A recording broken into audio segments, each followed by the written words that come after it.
थियो, एॾो ख़ुशि थियो। जेतिरा पैसा चओ मां तोखे ॾियां, वरी वञ तूं वञी पढ़। चई बाबा 20,000 दिरहम अञा खपनि। वरी 20,000 दिरहम ॾिनईसि ऐं हीअ वरी इल्म जी तहसील जे लाइ वरी हिन सफ़र शुरू करे छॾियो। खुरासान में रहंदड़ हो,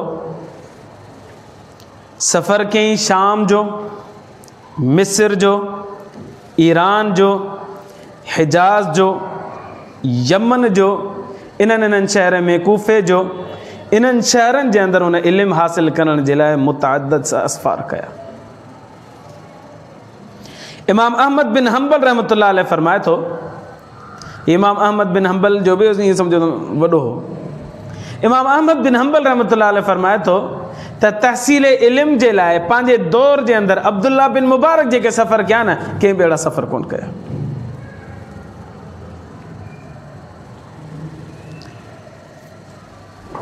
मुख़्तलिफ़ उलमा किराम खां हुन इल्मु हासिल कंदे कंदे कंदे बिल आख़िर इमाम अबू हनीफ़ा रहमतुल्लाह अलैह वटि पहुतो वञी करे। इमाम अबू हनीफ़ा रहमतुल्लाह अलैह जी हिकिड़ी शूरा ठहियलु हुई, 40 फ़क़ीहनि जी शूरा हुई। उन शूरा में इमाम साहिबु हिकिड़ो मसइलो रखंदो, पोइ उन ते दलाइल ॾिना वेंदा हुआ, पोइ मसइले खे पाए तकमील ताईं पुॼायो वेंदो हुयो।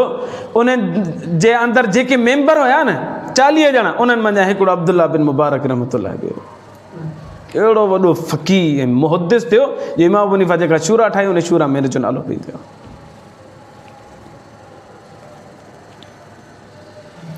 इमाम अबू हनीफ़ा ॾे हिकु दफ़े वञे पियो, रस्ते में हिकिड़ो बुज़ुर्ग मिलियो, इमाम औज़ाई रहमतुल्लाह अलैह।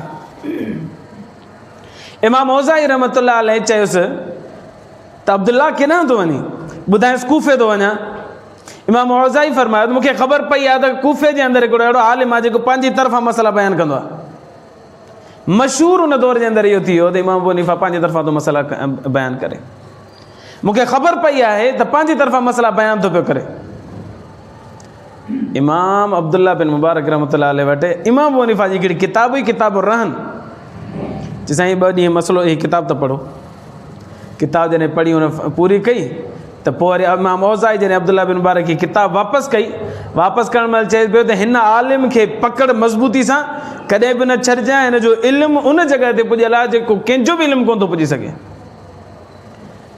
अब्दुल्ला बिन मुबारक रहमतुल्लाह अलैह फरमाए, साईं इहो उहो ई माण्हू अथव जंहिंजे बारे में मशहूरु थी जेको आहे पंहिंजे तरफ़ां थो मसइला ठाहे। एॾो वॾो फ़क़ीह मुहद्दिस आहे जो अलाह से हुनखे एॾो इल्मु ॾिनो आहे। तव्हां पर पुट किताब पढ़ी करे तरह मुतासिर थिया आहियो, पर माण्हुनि ग़लति मशहूरु करे छॾियो आहे त पंहिंजी तरफ़ां मसइला थो ठाहे। न मसइला पंहिंजी तरफ़ां नथो ठाहे, अलाह जे क़ुर ऐं नबी जी सुन्नत मंझां मसइला बयानु कंदो आहे। इन इल्मु हासिल कंदे कंदे उन मक़ाम ते पहुतो जो सुफ़ियान सूरी रहमतुल्लाह अलैह जे साम्हूं कंहिं चयो त भाउ अब्दुल्ला बिन मुबारक मशरिक़ जो आलिम आहे। सुफ़ियान सूरी उथी बीठो, छा थो चई? केरु थो चए मशरिक़ जो आलिम आहे? मूंखां पुछ, मां चवां थो अब्दुल्ला बिन मुबारक मशरिक़ ऐं मग़रिब ॿिन्हिनि जो आलिम आहे। एॾो वॾो आलिम कोन गुज़रियो हूंदो जेको अब्दुल्ला बिन मुबारक आलिम आहे। सुफ़ियान सूरी पाण हिकु वॾो फ़क़ीह आहे। फ़िक़्ह सुफ़ियान सूरी जे नाले सां अॼु बि किताब मिलंदी आहे। उन क़ुर ऐं सुन्नत मां मसइला कढिया, बाक़ाइदा अहिड़ो थुल्हो किताब मिले थो पियो हुनजो। पर उहो गवाही थो ॾे त अब्दुल्ला बिन मुबारक आलिम आहे, मशरिक़ जो बि ऐं मग़रिब जो बि। पोइ पंहिंजे मक़ाम ते अची करे जॾहिं दर्स हदीस शुरू कई अब्दुल्ला बिन मुबारक रहमतुल्लाह अलैह, त हिन जे शागिर्दनि जी जेका तादाद हुई उनजो अंदाज़ो हिन ॻाल्हि मां तव्हां लॻायो त इमाम अब्दुल्ला बिन मुबारक जा जेके मुकब्बिर हुआ उहे 1200 हुया। मुकब्बिर छा खे चइबो आहे? माना इमाम साहिबु हाणे हदीस पढ़ी त जेसि ताईं आवाज़ु वञे तेसि ताईं माण्हू ॿुधनि, उन खां पोइ आवाज़ु जेसि ताईं नथी वञे त ओसि तरह वेझो ताईं वरी ॿियो माण्हू बीहंदो, वरी उहो हदीस ॿुधी करे वरी अॻियनि माण्हुनि खे ॿुधाईंदो जेसि ताईं आवाज़ु वञे। वरी उन खां पोइ अञा ॿियो वञी करे ॿियो अॻिते बीठो हूंदो, वरी उहो ॿुधी करे अञा अॻिते आवाज़ु पुॼाईंदो। ईअं इनखे चइबो आहे मुकब्बिर। इहे मुकब्बिर 1200 हुआ। हाणे अंदाज़ो लॻायो शागिर्द केतिरा हूंदा? हिकिड़ी लाइन लॻी पई हूंदी शागिर्द। हिकु दफ़े इमाम अब्दुल्ला बिन मुबारक हदीस जो दर्स ॾिनो। हिकिड़े माण्हू उहो जेके शागिर्द आया लिखनि पिया कलम ऐं दवात मस सां। तो मस जूं कुपड़ियूं जॾहिं ॻणियूं वयूं त हिन मजलिस में मस जूं कुपड़ियूं घणियूं न, त पोइ जॾहिं ॻणियूं वयूं त नतीजो इहो निकितो त मस जूं कुपड़ियूं 40,000 आहिनि। अंदाज़ो लॻायो त 40,000 सिर्फ़ु लिखण वारा माण्हू आहे, इन खां अलावा ख़ाली ॿुधण वारा केतिरा हूंदा आहिनि। हिकिड़ी हदीस हिकिड़ी मजलिस में 40,000 खां वधीक माण्हू इमाम अब्दुल्ला बिन मुबारक जी मजलिस में हूंदा हुआ। जंहिं शहर में वेंदो हो ईअं माण्हू जमा थींदा हुआ जेको सॼो इलाइक़ो ताज में पइजी वेंदो हो त केरु नाज़िल थियो आहे जो एॾा माण्हू अची जमा थिया हिते। छो करे दिलनि में अलाह सां मोहबत माण्हुनि जी दिलि में ईअं विझी छॾी, जिते वेंदो उते रश लॻी वेंदी। हारून रशीद जो दौरु हुयो, हारून रशीद जी हिकिड़ी कनीज़ हुई, उन ॾिठो त माण्हुनि जो हिकिड़ो जमे गफ़ीर मौजूदु हुजे, वॾो लश्कर हुजे माण्हुनि जो। पुछी केरु आयो आहे हेॾी रश लॻी पई आहे? ॿुधायूं त हिकिड़ो आलिम आहे अब्दुल्ला बिन मुबारक आयो आहे जंहिंजे पोयां हेॾी रश लॻी पई आहे। त हुन कनीज़ चयो त हारून रशीद माण्हुनि जे जिस्मनि जो बादशाह आहे, अब्दुल्ला बिन मुबारक माण्हुनि जे दिलनि जो बादशाह आहे। हारून रशीद जॾहिं ख़िताब कंदो आहे त पुलिस खे मोकिलियो वेंदो आहे त अचो जमा थियो, साईं ख़िताब करे त हुनजी ॻाल्हि ॿुधो। ऐं जॾहिं अब्दुल्ला बिन मुबारक अचे थो पियो त माण्हू पाण ई छिकिजी करे उन्हनि वटि जमा थियनि था पिया।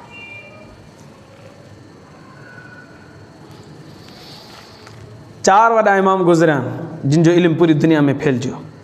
इमाम अबू हनीफ़ा, इमाम मालिक, इमाम शाफ़ी, इमाम अहमद बिन हंबल।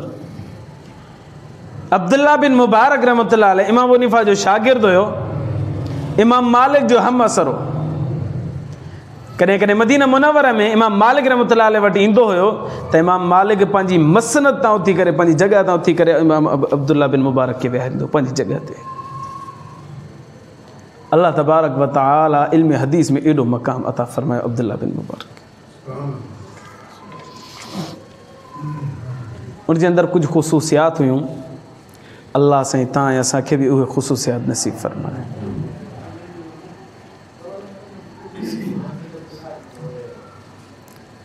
हिकिड़ी ख़ुसूसियत ॿियनि जी मदद करण जो जज़्बो कुटे कुटे उनजी दिलि में भरियल।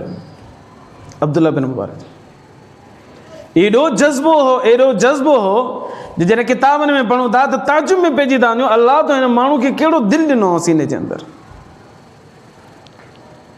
हिकु दफ़े वञे पियो, शेख लतीफ़ मौलाना ज़कीर रहमतुल्लाह अलैह वाक़ियो लिखियो त हिकु दफ़े हज ते वञे पियो, पैसो अल्लाह से वॾो ॾिनो। हज ते वञे पियो, रस्ते में हिकिड़े ढेर तां हिकिड़ी औरत खे ॾिठईं त उहा मरियल जानवर पखी हुजे, को बतख हुजे मरियल, उनखे खणे पई छिले पई मथां खंभ पई लाहे। अब्दुल्ला बिन मुबारक रहमतुल्लाह अलैह जी नज़र उन औरत ते न्याणी ते पइजी, तूं हुनखे छिले पई, साफ़ पई कर मरियल बतख खे।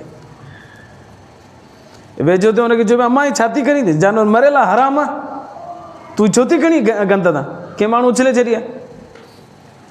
त हुन चयो त मुंहिंजा बच्चा बुखिया आहिनि, 4-5 ॾींहं थिया आहिनि, मुंहिंजे घर में खाइण जे लाइ कुझु बि कोन्हे, ॿार मुंहिंजा रड़ियूं पिया था कनि।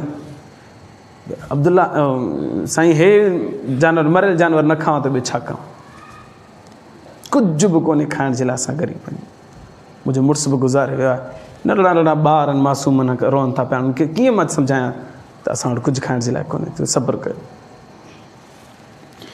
अब्दुल्ला बिन मुबारक रहमतुल्लाह अलैह पंहिंजे ग़ुलाम खे चयो हज ते वञूं था, हितां जेकॾहिं वापसि घर पुॼूं त केतिरो ख़र्चो ईंदो जो बसि आराम सां घर पुॼी वेंदासीं। उन ॿुधायो साईं 20 दिरहम या 20,000 दिरहम या एतिरा दिरहम ॿुधायोसीं, चए ओतिरा रख, बाक़ी जेके बि पैसा आहिनि न्याणी खे ॾेई छॾ। ख़ादिम चयो साईं हज ते पिया था हलूं, फरमायो त अल्लाह तबारक व तआला खे इहा पसंदि आहे त मां पंहिंजे हज खे मनसूख़ कयां, हिन ग़रीब औरत जी मदद कयां। सभु पैसा हिनखे ॾे, बसि पाण घर ताईं पुॼूं ओतिरा पैसा रख, बसि अल्लाह साईं इहो पसंदि आहे त हिन ग़रीब जी मदद कजे। सभु जा सभु पैसा जेके बि आहे हुन न्याणी खे ॾिनो, बसि वापसी जो सफ़र घर ताईं जो खणी करे अची घर पहुतो, बसि हज खे मनसूख़ करे छॾियो। अंदाज़ो लॻायो रस्ते तां मोटणु वॾी ॻाल्हि आहे।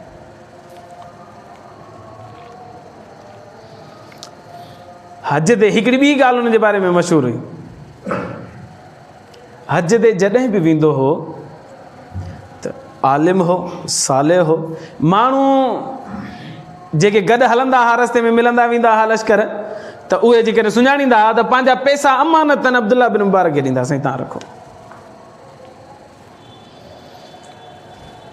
रस्ते में ज़रूरत पवंदी तव्हांखे थोरा थोरा वठंदा वेंदासीं। इमाम साहिबु हुन खां वठंदो हुयो थैली, अलॻि अलॻि सभिनि जूं थैलियुनि में पैसा रखंदा हुन दौर में, कपिड़े जी थैली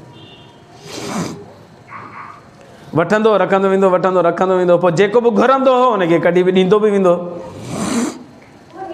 पोइ केरु पुछंदो साईं केतिरा पैसा बचिया मुंहिंजा, हाणे रस्ते में पुछंदा माण्हू साईं बाक़ी मुंहिंजा केतिरा बचिया, बाक़ी केतिरा बचिया, फरमाईंदो खोड़नि, तव्हां परेशान न थियो, खोड़नि, जेको खपेव ख़र्चु कयो, तव्हां खोड़नि पैसा तव्हांजा।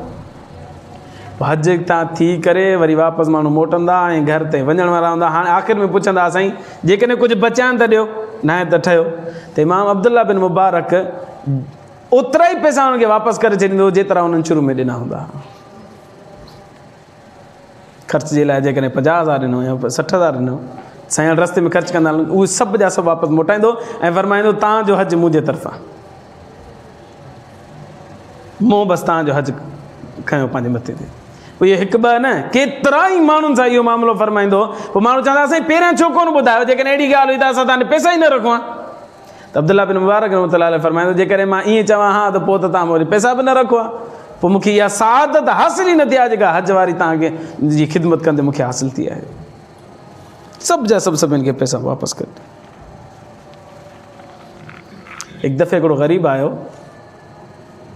दरवाज़े ते, साईं 700 दीनार या दिरहम मुंहिंजे मथां कर्ज़ु आहे, कर्ज़ लाइ मां परेशान आहियां ॾाढो। उहो वरितई चिठी लिखी, ग़ुलाम ॾे लिखी चिठी, हिनखे 7,000 दीनार या दिरहम ॾे। हिन घणा घुरिया? 700। चिठी ते लिखी 7,000।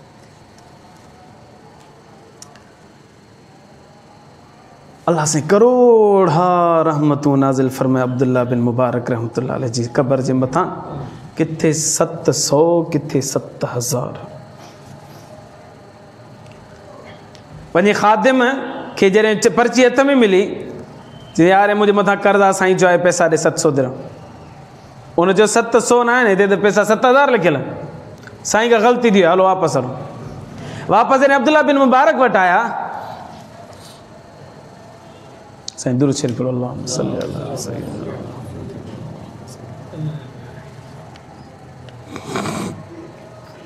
जॾहिं अब्दुल्ला बिन मुबारक रहमतुल्लाह अलैह वापसि आया त साईं हीअ हमरा चए थो त 700, तव्हां हिन में लिखिया 7,000, ग़लती त कोन थी वई आहे। अब्दुल्ला बिन मुबारक रहमतुल्लाह अलैह गुस्से में अची वियो। पर्ची वरिती, फाड़ी, वरी ॿी पर्ची लिखी 14,000 दिरहम।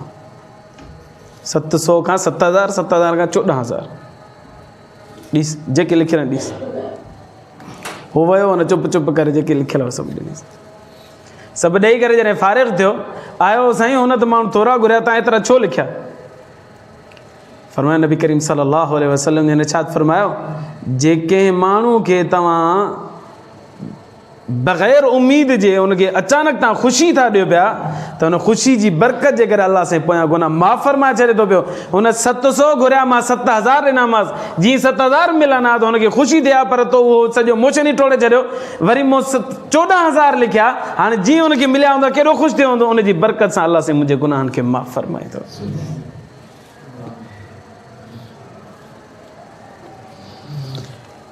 इमाम अब्दुल्ला बिन मुबारक पंहिंजे साल खे 3 हिस्सनि में तक़सीम करे छॾियो हो।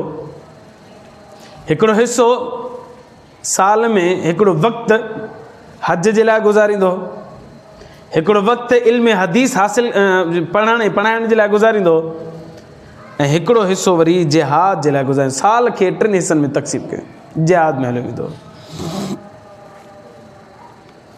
अल्लाह तबारक व तआला एॾी सआदत वारी ज़िंदगी अता कई अब्दुल्ला बिन मुबारक खे, जो सुफ़ियान सूरी रहमतुल्लाह अलैह फरमाए थो त मुंहिंजी सॼी ज़िंदगी अब्दुल्ला बिन मुबारक जे 3 ॾींहंनि जे मथां मां क़ुर्बान करे छॾियां थो पियो। सुफ़ियान सूरी रहमतुल्लाह अलैह हींअर अर्ज़ु कयो त वॾो फ़क़ीह गुज़रियो आहे। फ़िक़्ह सुफ़ियान सूरी जे नाले सां हुनजी किताब आहे। अल्लाह तबारक व तआला हुनखे इल्म में तक़वा में वॾो मक़ाम अता कयो हो, पर उहो माण्हू चए थो त अब्दुल्ला बिन मुबारक जी मुंहिंजी सॼी ज़िंदगी अब्दुल्ला बिन मुबारक जे 3 ॾींहंनि जे मथां क़ुर्बान आहे। एॾो अल्लाह जे मक़ाम अब्दुल्ला बिन मुबारक खे अता फ़रमायो। 21,000 हदीसूं अब्दुल्ला बिन मुबारक खां रिवायत थियल आहिनि। आख़िर उमिरि में कूफ़े में वञी रहियो हो, शादी कोन की, इल्म जी पढ़ाइण में एतिरो मसरूफ़ रहियो जो शादी जी तरफ़ हुनजो ध्यानु ई कोन पियो। सॼी ज़िंदगी ईअं गुज़ारे छॾी। कूफ़े में वञी रहियो, उते हिकिड़ी नंढड़ी कोठी ठाही, उन में ज़िंदगी गुज़ारींदो बसि। माण्हू शागिर्द अची पुछंदा, साईं तव्हांजो साहु नथो मुंहिंजे हिन कोठड़ी में? सिर्फ़ु पंहिंजे रहण जे लाइ हिकिड़ी कोठी ठाही उते कूफ़े में।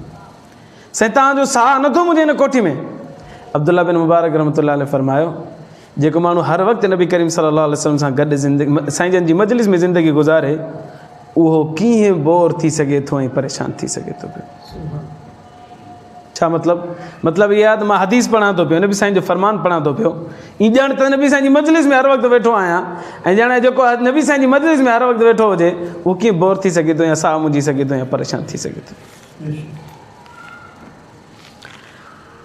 अस्मा रिजाल जे अंदरि इमाम बुखारी जो इल्म हदीस में वॾो मक़ाम आहे। उनखे जेके लक़ब अस्मा रिजाल जे उलमा ॾिना, उन खां वधीक लक़ब इमाम अब्दुल्ला बिन मुबारक खे आता थिया विया, जो हिकिड़ो अहिड़ो लक़ब आहे तबीबे हदीस, माना हदीस जो डॉक्टर अब्दुल्ला बिन मुबारक रहमतुल्लाह अलैह। इहो लक़ब इमाम बुखारी खे बि हासिलु कोन्हे जेको अब्दुल्ला बिन मुबारक खे हासिलु थियो, उलमा किराम ॾिनो।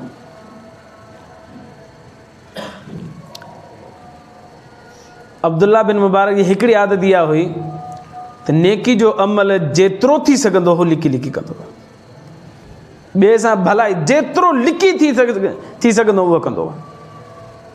शोहरत मतिलबु न हुई, ॾेखाव मतिलबु न हूंदो हो, जेतिरो पुॼंदो हुओ लिकाए लिकाए अमल कंदो हुयो। उनजी मिसाल ॾियां त हिकु दफ़े कूफ़े ॾांहुं वञे पियो त रस्ते में इन जो हिकिड़ो दोस्त हुन वटि वञी रहंदो हो। जॾहिं कूफ़े ॾांहुं वञी रहियो त रस्ते में हुन दोस्त वटि वियो त ख़बर पई त दोस्त गिरफ़्तार थी चुको आहे।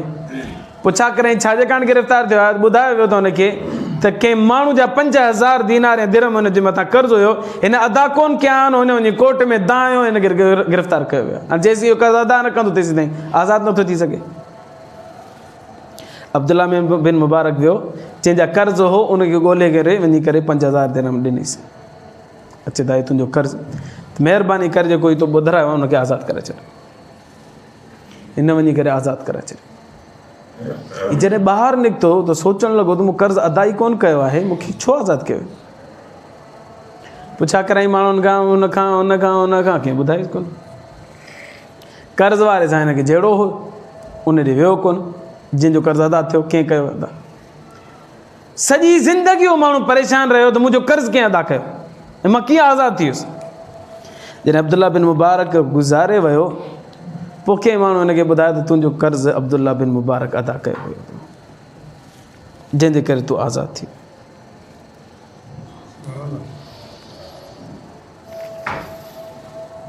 कासिम बिन अहमद रहमतुल्लाह अलैह फरमाए थो, एॾो वॾो फ़क़ीह ऐं आलिम हुजण जे बावजूदु अल्लाह साईं जेको ख़ौफ़ ख़ुदा अब्दुल्ला बिन मुबारक खे ॾिनो हो,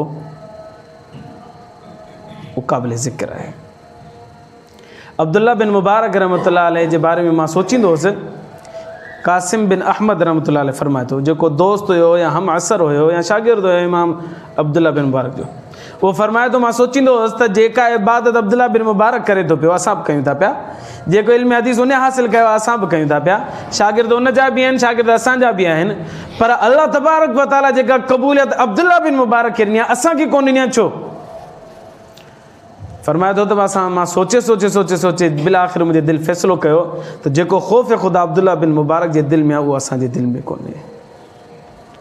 उनजो अंदाज़ो ईअं लॻो जो हिकु दफ़े असां राति जो मजलिस में वेठा हुजूं, अब्दुल्ला बिन मुबारक बि असां सां गॾु वेठो हुजे, ॾीओ ॿरंदे अचानक विसामी वियो।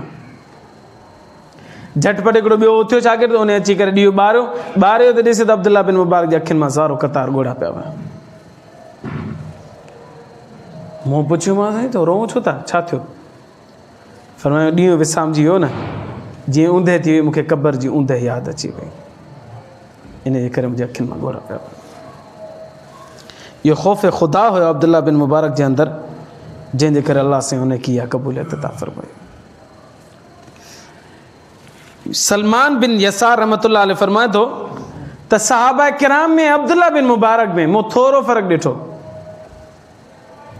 जेका तक़वा अल्लाह तबारक व तआला सहाबा किराम खे ॾिनी, अब्दुल्ला बिन मुबारक खे बि ॾिनी, पर फ़र्क़ु इहो हुयो जो सहाबा किराम नबी करीम सल्लल्लाहु अलैहि वसल्लम जंहिंजो दीदार कयो, इहा सआदत अब्दुल्ला बिन मुबारक खे हासिल कोन्हे बसि।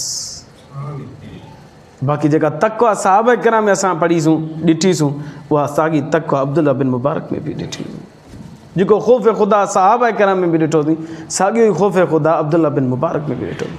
पर हिकिड़ी नेमत ऐं अजीब सआदत जेका सहाबा किराम खे हासिल, नबी सल्लल्लाहु अलैहि वसल्लम जंहिंजो दीदार, नबी सल्लल्लाहु अलैहि वसल्लम जंहिंजी मजलिस, नबी सल्लल्लाहु अलैहि वसल्लम जी सोहबत, इहा सोहबत दीदार ऐं मजलिस अब्दुल्ला बिन मुबारक खे हासिल कोन हुई। जॾहिं वफ़ात जो वक़्तु आयो अब्दुल्ला बिन मुबारक जो, शागिर्द मथां वेठा हुजनि, शागिर्द खे हिकिड़े शागिर्द जी झोली में पंहिंजो मथो मुबारक पियो, अखियुनि मां ॻोढ़ा पिया वञनि, रोए पियो। शागिर्द खे चई त मूंखे खट खां हेठि ज़मीन ते लाहे, ज़मीन ते को कालीन कोन हो, का सफ़ विछायल कोन्हे, को मुसलो विछायल कोन हो, ईअं मिटी मिटी हुजे, मूंखे हेठि ज़मीन ते लाहे। शागिर्द चयो साईं हेठि गंदगी आहे, फरमायो मां चवां थो मूंखे हेठि ला। जॾहिं हेठि लाथो वियो, अब्दुल्ला बिन मुबारक रहमतुल्लाह अलैह पंहिंजी ॾाढ़ी मुबारक ऐं पंहिंजे चेहरे मुबारक खे ज़मीन ते रगड़ियो, रगड़े करे फरमाया अल्लाह अब्दुल्ला बिन मुबारक जे पोढ़प ते रहम फरमा। ईअं नथो चए त अल्लाह मुंहिंजा 40,000 शागिर्द हूंदा हिकिड़ी हिकिड़ी मजलिस में, 21,000 हदीसूं मूं रिवायत कयूं आहिनि, अल्लाह मां तुंहिंजे ख़ौफ़ में रोईंदो आहियां, अल्लाह तुंहिंजी ख़शियत मुंहिंजी दिलि में भरियल आहे, अल्लाह मां हुन ग़रीब जी मदद कई हुई जेका मरियल जानवर खाए पई, अल्लाह मां हुन ग़रीबनि जो मां हज जो बंदोबस्तु कयो, हुननि जो सॼो ख़र्चो खयो, अल्लाह हेतिरनि ग़रीबनि खे मां महाना ख़र्चो ॾींदो हुउसि, हेतिरनि ग़रीबनि जी रस्तनि में मदद कंदो हुउसि, हेतिरा लख मां हदीसूं माण्हुनि खे ॿुधायूं, हेतिरा लखे हदीसुनि खे मूं छांटी कई, ज़ईफ़ ऐं मौज़ू हदीसूं अलॻि कयूं, सही हदीसूं मूं अलॻि कयूं, अल्लाह मूं तुंहिंजी दीन जी एॾी ख़िदमत कई आहे। न न न, फरमाया अल्लाह मुंहिंजी अच्छी ॾाढ़ी थी चुकी आहे, अल्लाह अब्दुल्ला बिन मुबारक जे पोढ़प ते रहम फरमाए। मां गुनाहगार आहियां, मुंहिंजे गुनाहनि जो वॾो समुंड आहे जेको ज़मीन ते फैलिजी चुको आहे, अल्लाह बसि मां एतिरी इल्तिजा कयां थो, गुज़ारिश कयां थो पियो, मुंहिंजी अच्छी ॾाढ़ी ते रहम फरमा, मुंहिंजी पोढ़प ते रहम फरमाए। एॾो ख़ौफ़ ख़ुदा अब्दुल्ला बिन मुबारक खे अल्लाह सां अता फरमाए। अल्लाह खां दुआ आहे अल्लाह ईमान जी ज़िंदगी ईमान ते मौत नसीब फरमाए। व आख़िर दावाना अनिल हम्दुलिल्लाहि रब्बिल आलमीन। जिन साथियुनि सुन्नत न पढ़ी